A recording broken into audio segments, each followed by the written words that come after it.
Bismillahirrahmanirrahim. Assalamualaikum warahmatullahi wabarakatuh. Waalaikumsalam warahmatullahi wabarakatuh. Alhamdulillahirabbil alamin wassalatu wassalamu ala asrofil anbiya wal mursalin sayyidina wa maulana Muhammadin wa ala alihi wa ashabihi ajmain. Rabbi zidni ilma warzuqni fahma bi rahmatika ya arhamar rahimin. Alhamdulillah pemirsa TVRI Bangka Belitung yang dirahmati oleh Allah Subhanahu wa taala, puji dan syukur kehadirat Allah Subhanahu wa taala atas kesempatan dan limpahan serta rahmat-Nya lah kita dapat berjumpa kembali dalam acara Syiar Ramadan, upgrade diri, reset hati menuju ridho ilahi. Dan tak lupa salawat serta salam teriring kepada junjungan kita Nabi Muhammad SAW beserta sahabat, keluarga dan para pengikutnya yang setia hingga akhir zaman. Pemirsa TVRI Bangka Belitung yang dirahmati oleh Allah Subhanahu wa taala, pada Syiar Ramadan di kesempatan sore hari ini, tema yang kami angkat adalah mengenai keutamaan malam nuzulul Quran. Dan untuk membahas lebih lanjut mengenai tema kita ini telah hadir bersama-sama kita di studio TVRI Bangka Belitung, yakni Ustadz Dr. Haji Muhammad Kurnia LC MAG. Assalamualaikum Ustadz. Waalaikumsalam warahmatullahi wabarakatuh. Gimana kabarnya nih Ustadz? Alhamdulillah sehat walafiat. Ya, ini sudah memasuki pertengahan Ramadan ya Ustadz ya? Pertengahan 10 hari terakhir sudah ini. Ya.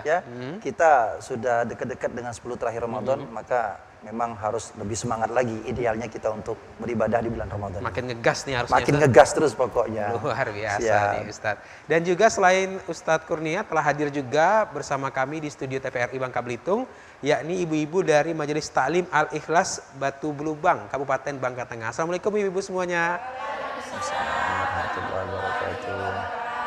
Gimana kabarnya? Alhamdulillah, luar biasa.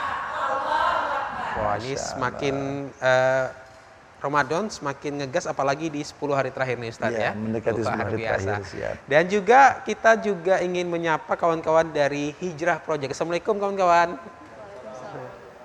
Kabar sehat ya? Gimana puasanya? Makin oke ya? Pastinya, luar biasa. Oke, kita ke tema kita nih Ustadz, mengenai keutamaan malam nuzulul Quran. Masya Allah. Nah Ustadz, berbicara soal malam nuzulul Quran, ini sebenarnya ada beberapa pendapat lah seperti itu ya Ustadz ya. Dan juga sebenarnya seperti apa sih Ustadz malam nuzulul Quran ini, dan sebenarnya keutamaannya seperti apa? Silakan Ustadz. Baik, terima kasih. A'udzubillahi minasyaitonirrajim. Bismillahirrahmanirrahim. Assalamualaikum warahmatullahi wabarakatuh. Waalaikumsalam warahmatullahi wabarakatuh. Alhamdulillahirabbil alamin. Alhamdulillahilladzi anzalal Qur'an yahdi lillati hiya aqwam wa yubashshirul mu'minina alladzina ya'maluna sholihati anna lahum ajran kabira wa annal ladzina la yu'minuna bil akhirati a'tadna lahum azaban alima. Allahumma shalli ala sayyidina Muhammad wa ala alihi wa ashabihi ajma'in, amma ba'du. Para pemirsa TVRI Bangka Belitung dimanapun Anda berada, wabil khusus ibu-ibu dari Majelis Taklim Al-Ikhlas Pantai Batu Belubang yang insya Allah mudah-mudahan selalu dirahmati oleh Allah Subhanahu wa taala. Para pemirsa, rekan-rekan semuanya yang insya Allah mudah-mudahan kita semua selalu dalam keadaan sehat walafiat. Alhamdulillah, hari demi hari bulan Ramadan ini telah menghiasi perjalanan hidup kita. Maka jangan pernah kita sia-siakan setiap hari yang berlalu kecuali selalu bersyukur kepada Allah Subhanahu wa taala atas segala nikmat dan karunia yang Allah telah berikan kepada kita. Seraya kita mengiringi dengan ucapan sholawat kepada Nabi Muhammad SAW. Mudah-mudahan kelak di akhirat kita semua mendapatkan syafaat dari baginda Nabi Muhammad SAW. Amin amin ya rabbal alamin. Para pemirsa TVRI Bangka Belitung dimanapun Anda berada, tema yang kita angkat pada program Syiar Ramadan hari ini adalah berkaitan dengan Lailatul Qadar, atau kita berbicara tentang nuzulul Quran. Karena bagaimanapun saat kita melihat salah satu kemuliaan yang Allah beri di bulan Ramadan ini, adanya satu malam yang mana nilai amalan pada malam tersebut khairum min alfi syahr, lebih baik daripada 1000 bulan. Maka malam itulah yang disebut dengan malam Lailatul Qadar. Nah, kita berbicara tentang nuzulul Quran. Makna nuzulul Quran itu artinya adalah turunnya wahyu Al-Quran yang bersumber dari Allah Subhanahu wa taala yang diberikan kepada baginda Nabi besar Muhammad sallallahu alaihi wasallam. Maka banyak sekali hikmah yang tersirat di balik peristiwa nuzulul Quran. Karena kita tahu bagaimana dulu Al-Quran itu turun, bukan berarti menafikan daripada kitab-kitab sebelumnya. Karena Allah sudah menurunkan sebelumnya kitab Injil, kemudian Allah telah menurunkan sebelumnya kitab Taurat, kemudian Allah sebelumnya sudah menurunkan kitab Zabur. Maka kemudian dengan turunnya Al-Quran, maka Al-Quran telah berperan sebagai penyempurna dari seluruh kitab-kitab Allah Subhanahu wa ta'ala. Dan Al-Quran adalah wahyu atau mukjizat yang terakhir yang Allah beri kepada para nabi dan rasul. Maka setelah Al-Quran turun, Al-Quran yang menjadi penyempurna daripada seluruh kitab-kitab Allah. Maka dipastikan kalau sudah Al-Quran sempurna Allah turunkan kepada Nabi Muhammad, maka tidak ada lagi kitab-kitab selain Al-Quran. Dan subhanallah, ini mukjizat yang agung, mukjizat yang paripurna yang Allah hadiahkan kepada Nabi Muhammad berupa Al-Quran. Kenapa? Karena Al-Quran huwa kalamullah.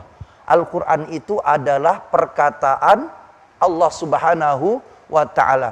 Masya Allah, tidak ada satupun orang yang dapat menandingi indahnya bahasa Al-Quran. Bahkan pakar bahasa Arab sekalipun tidak dapat menandingi indahnya dari kalimat-kalimat yang termaktub di dalam Al-Quran. Dan Al-Quran bukan hanya sekedar bacaan biasa saja. Dikatakan bahwa Al-Quran itu hakikatnya dan sifatnya al-muta'abbadu bitilawatihi. Nilai Al-Quran itu adalah bernilai ibadah bagi orang yang membacanya. Maka disinilah kekuatan daripada mukjizat Al-Quran itu. Kita kalau sudah berbicara Al-Quran, Masya Allah, tidak ada orang yang hina hidupnya kalau hidupnya baik dengan Al-Quran.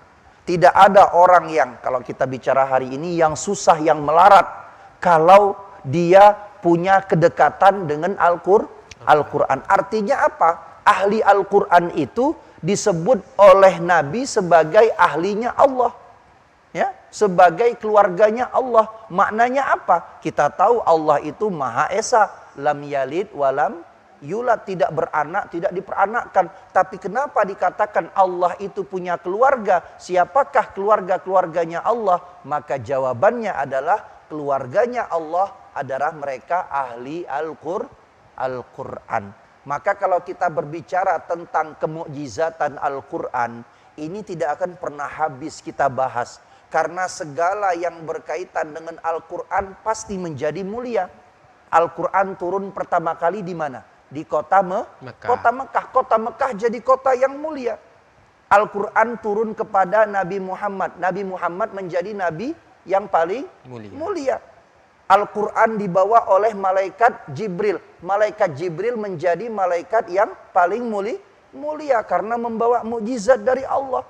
Bahkan hari ini siapapun yang punya hubungan istimewa dengan Al-Quran, dalam arti kata dia pandai membaca Al-Quran, dia mengamalkan ilmu-ilmu di dalam Al-Quran, kemudian dia ketika melantunkan ayat-ayat itu merdu, fasih, suaranya indah, pasti hidupnya akan dimuliakan oleh Allah Subhanahu wa ta'ala. Maka kalau dikatakan bulan Ramadan itu disebut dengan Syahrul Quran, benar adanya. Kenapa? Karena bulan Ramadan ini setidaknya kita jadikan sebagai ajang. Untuk apa? Untuk memperbaiki kembali hubungan kita dengan Al-Quran. Terutama kalau sudah mendekati momentum kita memperingati nuzulul Quran.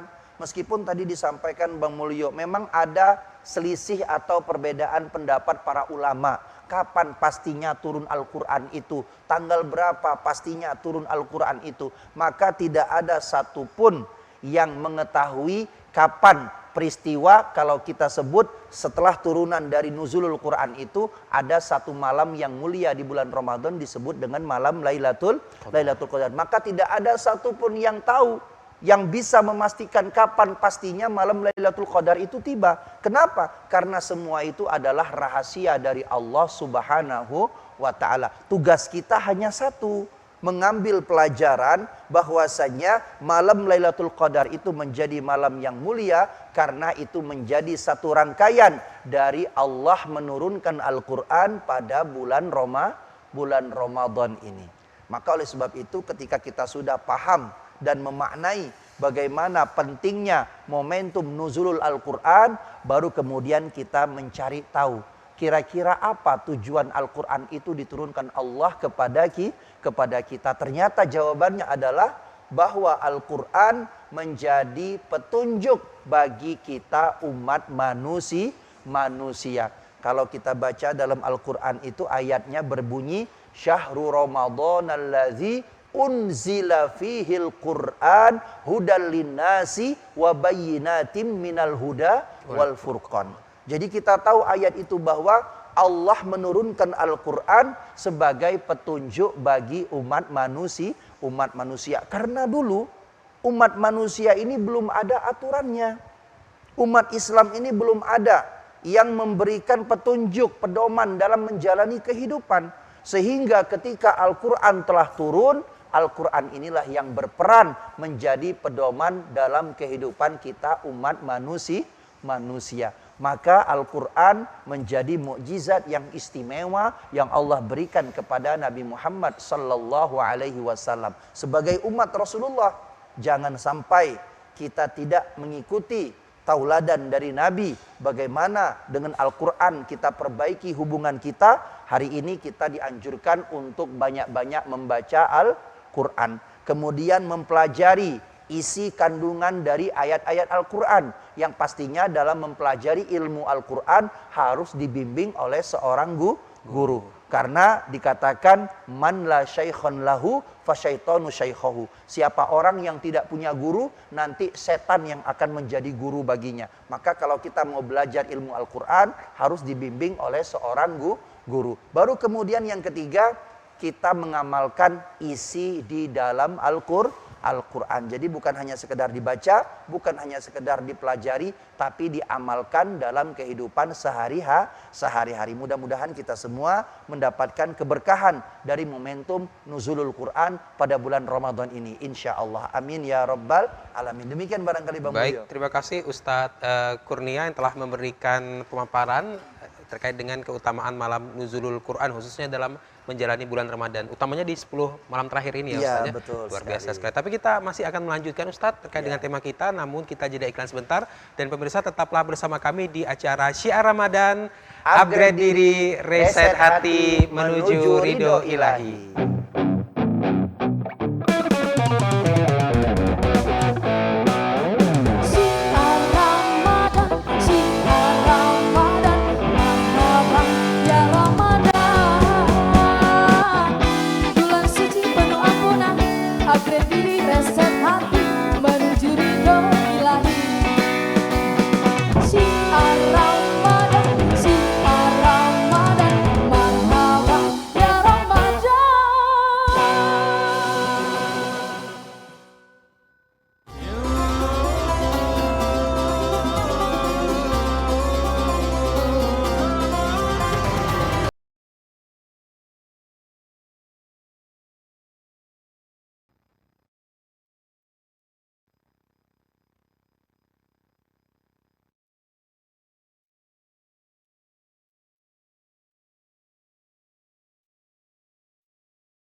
Pemirsa TVRI Bangka Belitung yang dirahmati oleh Allah Subhanahu wa taala, terima kasih Anda masih menyaksikan Syiar Ramadan. Upgrade diri, reset hati, menuju ridho ilahi. Oke, Ustadz, kita melanjutkan kembali tema kita mengenai keutamaan malam Nuzulul Quran. Nah, Ustadz, berbicara soal Al-Quran nih Ustadz ya. Kita ketahui tadi Ustadz sudah menjelaskan bahwa Al-Quran ini memberikan keberkahan yang sangat luar biasa. Semua yang terkait dengan Al-Quran ini mendapatkan keistimewaan. Misalnya Betul, kota Mekah, kota Iya, Madinah, iya. Nabi Muhammad, Malaikat Jibril, seperti itu. Bahkan Bahkan bulannya juga bulan Ramadan menjadi mendapat bulan yang keberkahan paling mulia, yang iya. paling mantap seperti Iya, itu ya Ustaz ya. betul, betul. Apalagi kita sebagai umatnya Rasulullah SAW, Iya. utamanya yang diajarkan Al-Quran seperti itu Iya, ya Ustaz ya, betul, pasti betul. insya Allah mendapatkan kemuliaan. Namun sebenarnya Al-Quran ini kan juga merupakan mukjizat bagi kaum muslimin, bagi kaum Islam. Ini seperti apa sebenarnya mukjizat yang diberikan Al-Quran kepada kita semua, khususnya kaum muslimin? Ya, baik. Terima kasih para pemirsa TVRI Bangka Belitung dimanapun Anda berada. Mudah-mudahan kita masih dalam keadaan semangat untuk melewati ibadah puasa kita pada hari ini insya Allah. Amin ya rabbal alamin. Nah, berbicara tentang sifat kemujizatan Al-Quran. Bahwasanya kita tahu Nabi Muhammad SAW itu beliau Allah jadikan sosok yang tidak bisa membaca dan tidak bisa menulis. Kalau kita hari ini, ibu-ibu, di era zaman modern sekarang ini, kalau ada yang tidak bisa baca, tidak bisa menulis, itu barangkali menjadi aib bagi kita, betul? Menjadi hal yang memalukan kalau kita tidak bisa menulis, tidak bisa membaca. Maka itulah istimewanya Allah memperlakukan Nabi. Bagi Nabi, tidak bisa membaca, tidak bisa menulis, itu bukan aib. Tapi ternyata hikmah di balik itu semua, Allah ingin menjaga nilai-nilai kemurnian daripada Al-Quran. Bahwasanya benar yang disampaikan Nabi dari lisannya, ayat-ayat Al-Quran itu bersumber dari firman Allah Subhanahu wa ta'ala. Maka tidak benar kalau ada orang mengatakan Al-Quran itu Nabi Muhammad yang mengarang. Al-Quran itu adalah Nabi Muhammad yang menulis. Tidak. Kenapa? Nabi tidak bisa menulis, Nabi tidak bisa membaca. Tapi kenapa Al-Quran itu bisa ada? Itulah sifat kemukjizatan daripada Al-Quran. Kemudian kita lebih menarik lagi kalau melihat Al-Quran. Tidak ada satupun buku atau kitab di dunia ini yang selengkap Al-Quran, yang berbicara tentang masa lalu, kemudian tetap relevan dengan masa sekarang, dan tetap nanti dibenarkan sampai masa yang akan datang. Ibu-ibu tahu kisah Fir'aun di dalam Al-Quran? Fir'aun itu hidupnya di zaman 2500 tahun sebelum Masehi. Berarti kurang lebih sekitar 5000 tahun yang lalu. Tapi kisah Fir'aun itu sudah termuat di dalam Al-Quran. Maka Al-Quran sudah berbicara tentang kisah-kisah para nabi dan rasul dari zaman Nabi Adam, kemudian dari zaman Nabi Nuh, seluruh para nabi dan rasul, semua kisahnya sudah dimuat di dalam Al-Quran. Belum lagi hari ini kita berbicara tentang relevansi nilai-nilai Al-Quran itu. Apakah masih ada di zaman kita sekarang yang serba modern ini?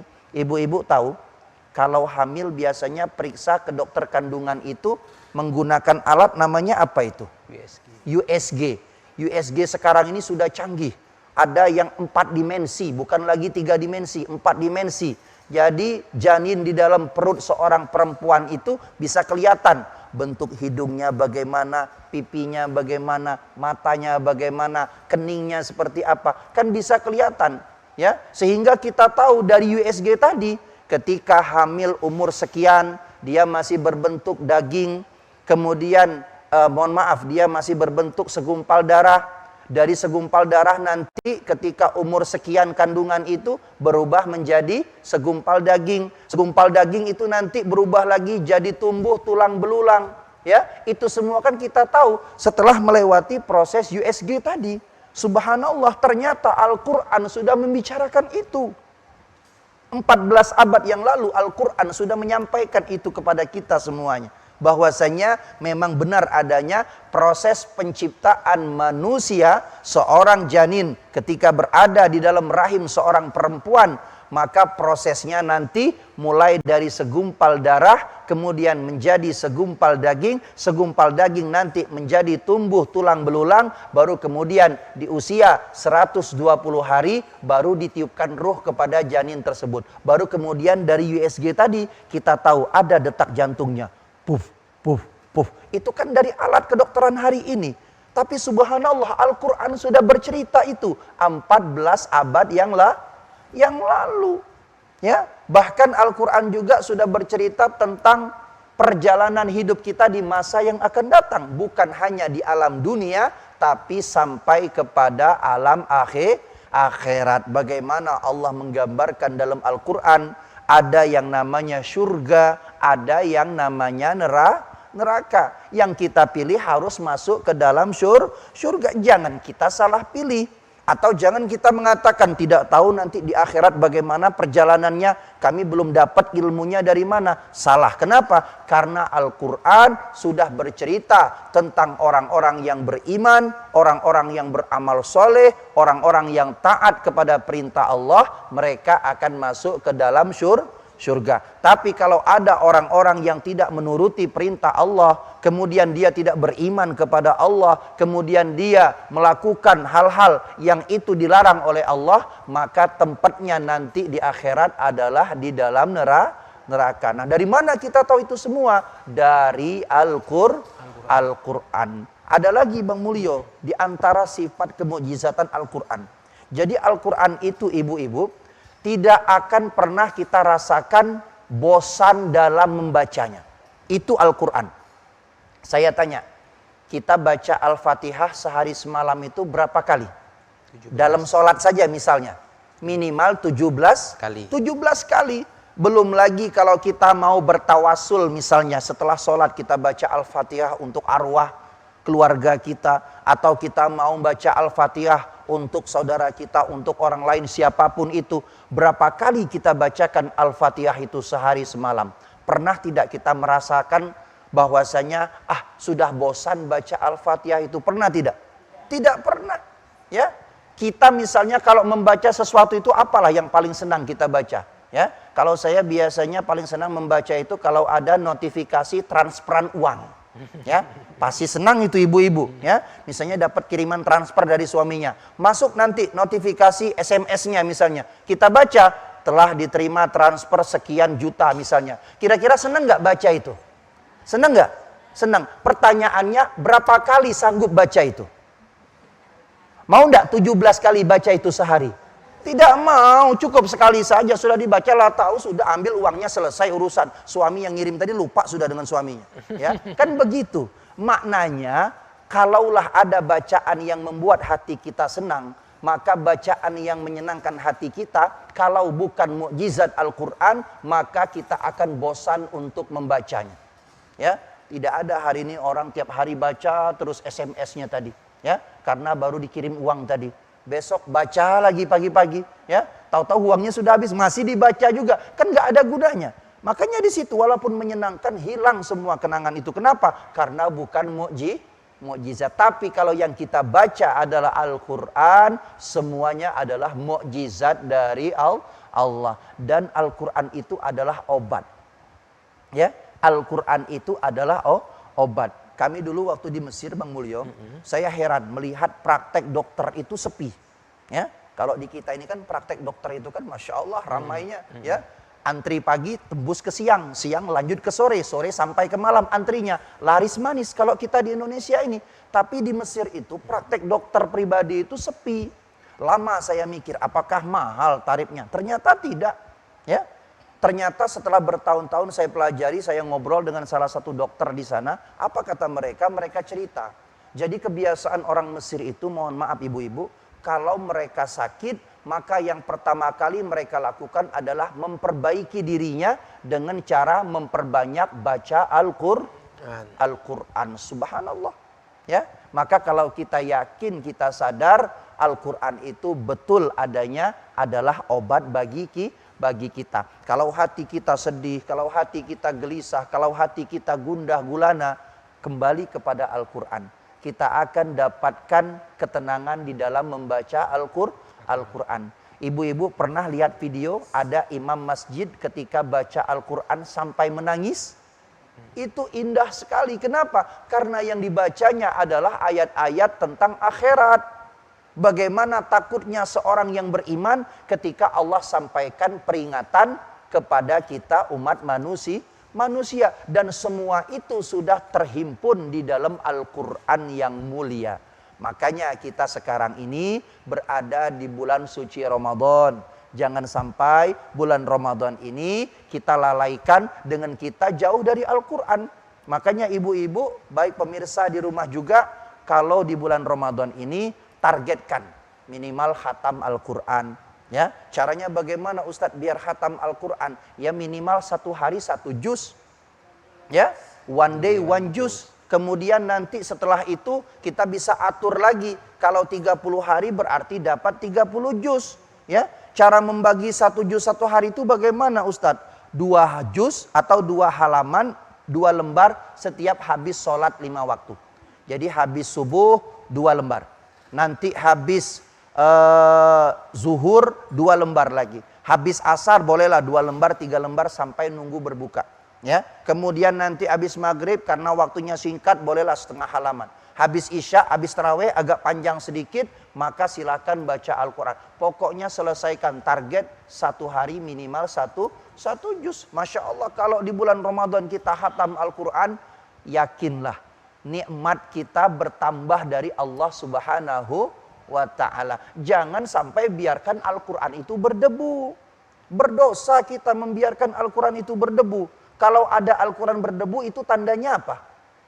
Jarang dibaca. Makanya pemirsa yang di rumah juga jangan membiarkan Al-Quran itu berdebu. Caranya bagaimana Ustadz biar tidak berdebu? Kita sering-sering lap. Bukan sering-sering dilap. Tapi Al-Quran itu harus sering-sering dibaca. Saya mohon maaf ibu-ibu yang ada di studio. Pemirsa di rumah juga. Ada beberapa undangan kepada kami. Ustadz Kurnia minta tolong nanti menjadi saksi pernikahan kami. Saya kalau diminta jadi saksi, saya mau pastikan maharnya apa. Oh maharnya nanti seperangkat alat sholat Ustadz. Ada Al-Quran di dalamnya. Ada Ustadz Al-Qurannya. Saya panggil 2 pengantin itu. Kalian siap berjanji bahwa Al-Quran ini bukan hanya sebagai pajangan mahar saja. Maksudnya apa Ustadz? Kalian bersiap nanti, kalian siap berjanji nanti setelah menikah Al-Quran ini akan kalian baca. Nah itu Ustadz kata dia. Jadi bagaimana Ustadz? Kalau kalian siap berjanji Al-Quran ini mau dibaca setelah menikah, oke, kita mau jadi saksi pernikahan. Kita siap untuk menyaksikan Al-Quran menjadi salah satu mahar dalam pernikahan. Kenapa? Saya mengatakan seperti itu. Khawatirnya nanti kita berdosa. Kenapa kita berdosa? Kita menganggap Al-Quran hanya sekedar pajangan saja. Al-Quran itu hanya penghias di lemari kita saja. Beli Al-Quran yang mahal-mahal, beli Al-Quran yang coraknya bagus-bagus. Tapi hanya menjadi pajangan. Ibadahnya kita dengan Al-Quran itu adalah ketika kita membaca Al-Quran. Makanya ibu-ibu kita harus punya Al-Quran yang itu versi kita sendiri untuk nyaman kita baca. Ya, karena Al-Quran masing-masing berbeda. Ada orang yang senang baca Al-Qurannya kecil. Kalau kami dulu di pesantren Bang Mulyo itu Al-Qurannya kecil.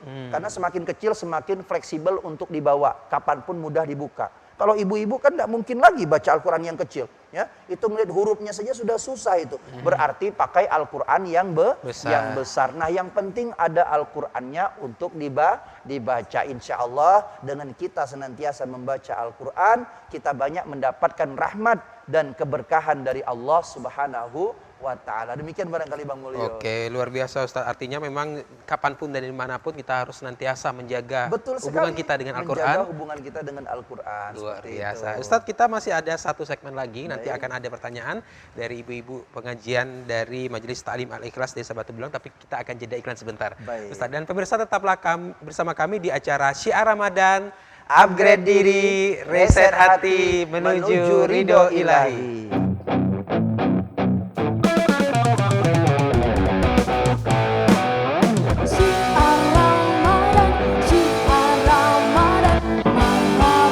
Ya Ramadan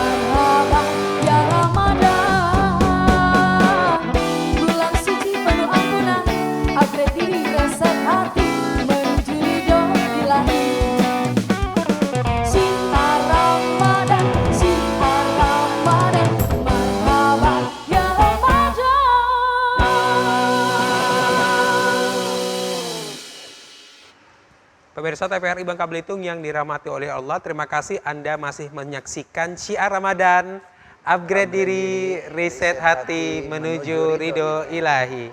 Ya, kita sudah berada di segmen yang terakhir ini Ustadz. Nanti akan ada, kita beri kesempatan kepada ibu-ibu dari Majelis Taklim Al-Ikhlas Desa Batu Beluang untuk menanyakan kepada Ustadz Kurnia. Silakan yang ingin bertanya. Perkenalkan diri dulu ya Bu ya.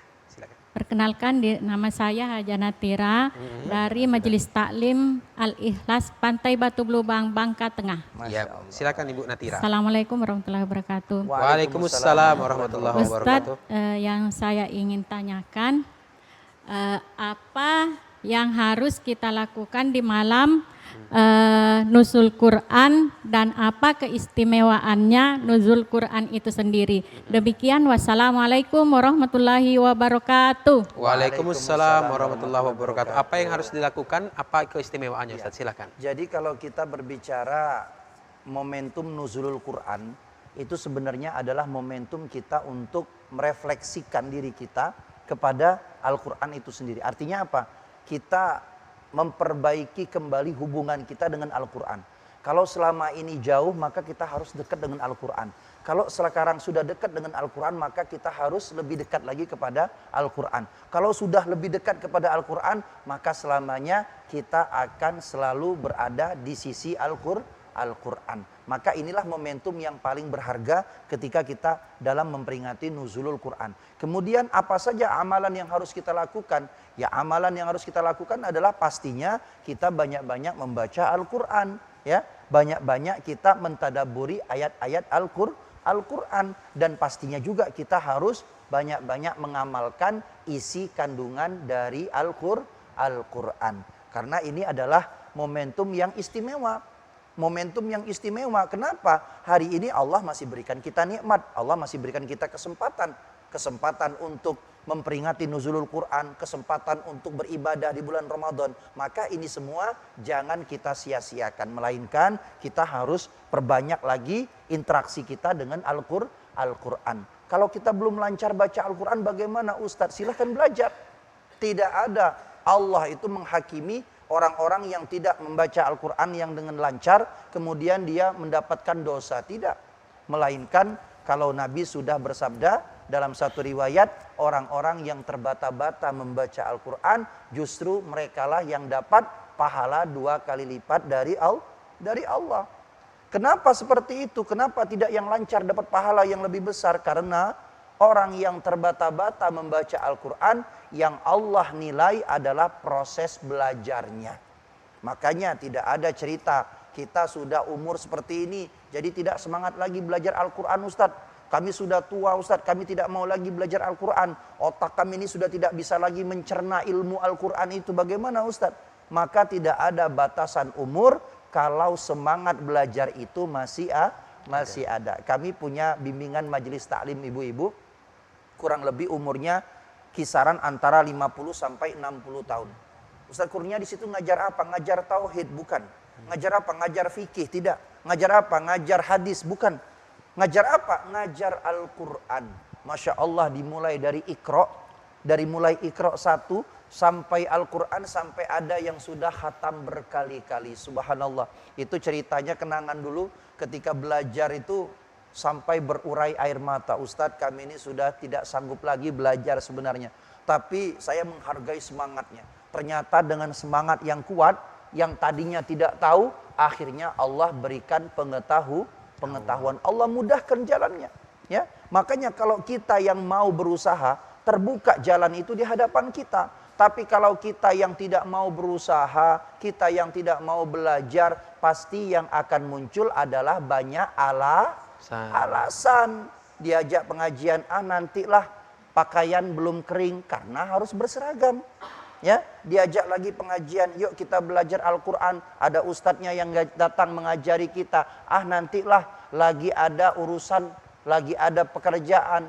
Kalau tidak mau pasti banyak alasan. Tapi kalau semangat kita belajar Al-Quran, saya teringat kata-kata dari ibu yang pernah pengajian dengan kita. Saya tanya, apa yang bikin ibu ini semangat dan termotivasi? Apa jawaban beliau? Ustadz, kita umur ini tidak ada yang tahu. Oh betul. Bagus ini kata ibu, ini kata saya. Umur ini kita tidak ada yang tahu. Kami berharap Ustadz, di sisa-sisa perjalanan hidup kami di dunia ini, kami meninggalnya dalam keadaan belajar Al-Quran. Dan Rasulullah pernah katakan, khairukum man ta'allamal Quran wa 'allamahu. Sebaik-baik kita itu siapa kata Nabi? Orang yang belajar Al-Quran dan mengajarkan Al-Quran. Ustadz, kami sudah lancar baca Al-Qurannya, bagaimana? Tugas kita mengajarkan orang lain yang belum lancar jadi amal ibadah. Nah, itulah diantara amalan yang bisa kita lakukan dalam momentum memperingati nuzulul Quran. Yang belum lancar ngajinya, belajar kepada yang sudah lancar. Yang sudah lancar mengajinya, jangan tidak mau mengajarkan kepada orang lain. Kembali tadi rumusnya, kita tidak tahu nyawa kita sampai kapan Allah kasih. Namun ketika kita sudah meninggal dunia, ternyata ada beberapa orang yang pernah kita ajarkan baca Al-Quran. Mereka terus membaca Al-Quran untuk mereka ataupun untuk orang lain. Maka kita yang pernah mengajarkan Al-Quran kepada orang lain tadi, kita juga mendapatkan pahala dari Allah Subhanahu wa ta'ala. Maka jangan kita tidak mau untuk belajar dan mengajarkan Al-Quran.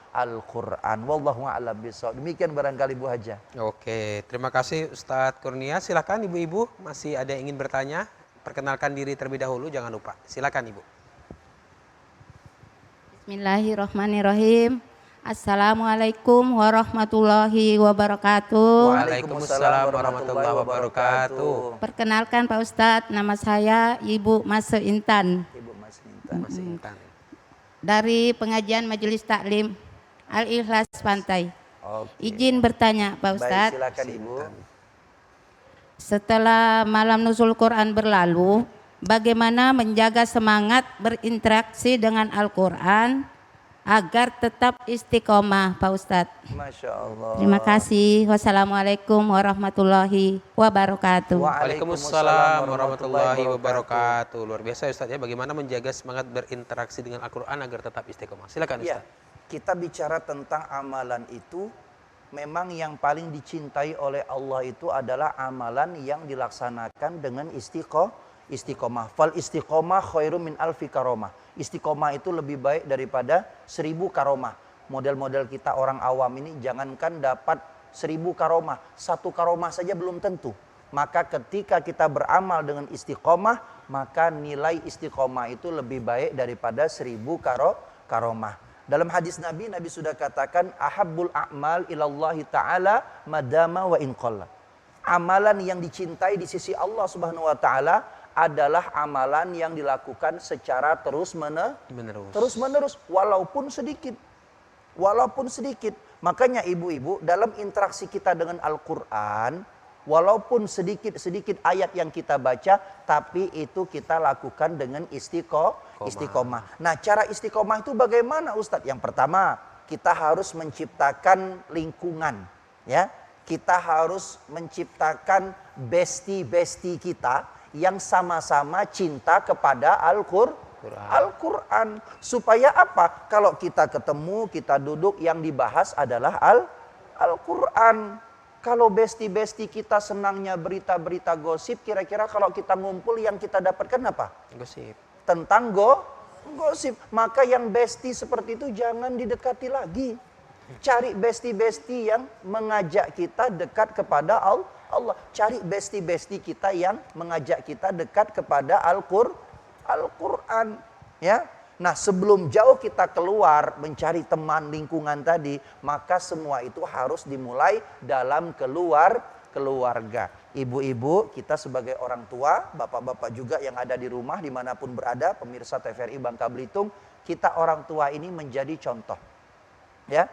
Kita kalau mau anak kita rajin baca Al-Quran, anak kita bagus bacaannya dengan Al-Quran, kita orang tua dulu yang harus belajar. Ya, kita orang tua dulu yang harus memberikan contoh. Apalagi kalau anak-anak kita masih kecil. Kenapa? Anak-anak kita yang masih kecil itu mereka adalah juru tiru yang handal. Mereka sangat pandai dalam meniru kebiasaan orang tuanya. Maka hari ini tampilkan kebiasaan-kebiasaan yang baik di hadapan anak-anak kita. Salah satunya adalah dengan kita memperbanyak membaca Al-Quran. Karena kebiasaan itu bukan kebiasaan yang mudah, tapi sulit. Kenapa sulit? Karena memang harus dipaksakan. Kami ingat betul dulu kita masih kecil, barangkali ibu-ibu ini yang sekarang sudah agak asing ya, barangkali di era zaman sekarang. Dulu kan kita habis maghrib itu selalu dituntut oleh orang tua kita duduk baca Al-Quran. Kami ingat betul dulu masih kecil, saya masih kelas 1 SD ya. Kemudian selalu ditekan orang tua, memang dipaksa awalnya itu. Tapi subhanallah, ini hasil dari paksaan yang dulu. Ya, saya dulu kalau tidak salah umur 8 tahun ibu-ibu itu sudah hatam Al-Quran 30 juz tilawahnya. Kenapa? Karena setiap malam diajari oleh orang tua. Nah, kita hari ini para orang tua dimanapun berada, kita punya tanggung jawab untuk mengajarkan Al-Quran kepada anak-anak kita. Kalau kita tidak sanggup, kalau kita tidak mampu, kita carikan guru. Kita carikan fasilitasnya. Ya, dan kita jangan hitung-hitungan dengan guru ngaji. Ini mohon maaf, mumpung di televisi ini, Bang Mulyo, saya mau izin, kita sampaikan.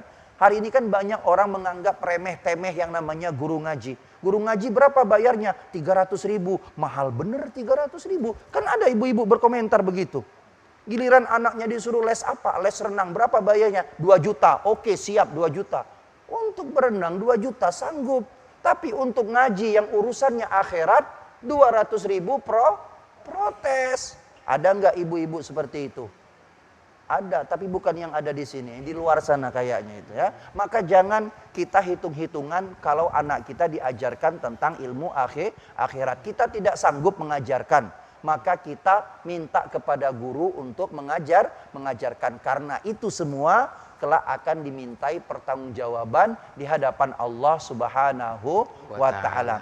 Kalau ibu-ibu masih punya anak-anak yang baru menikah misalnya, ini untuk pemirsa di rumah juga. Kalau masih punya anak-anak yang balita, kalau bisa kita orang tua, kita yang mengajarkan bacaan Al-Fatihah pertama kali kepada anak-anak kita. Kenapa? Karena ini peluang amal jariah. Seumur hidup anak kita itu membaca Al-Fatihah, kalau yang mengajarkan itu adalah kita orang tuanya, maka pahala itu akan mengalir bagi kita. Walaupun kita sudah meninggal dunia.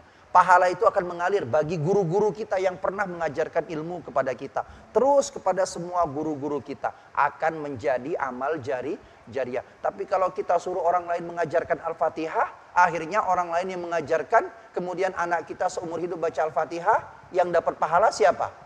Gurunya yang dapat pahala. Maka ini harus kita tanamkan dalam keluarga kita. Insya Allah kalau keluarga tumbuh dengan nilai-nilai Al-Quran, pastilah keluarga itu akan penuh dengan kebahagiaan, akan penuh dengan kedamaian, dan insya Allah Allah berikan rezeki yang barokah. Amin ya Rabbal Alamin. Wallahu a'lam bishawab. Demikian barangkali Bunda yang bisa kami sampaikan. Oke, luar biasa. Mungkin satu lagi, silakan Ibu.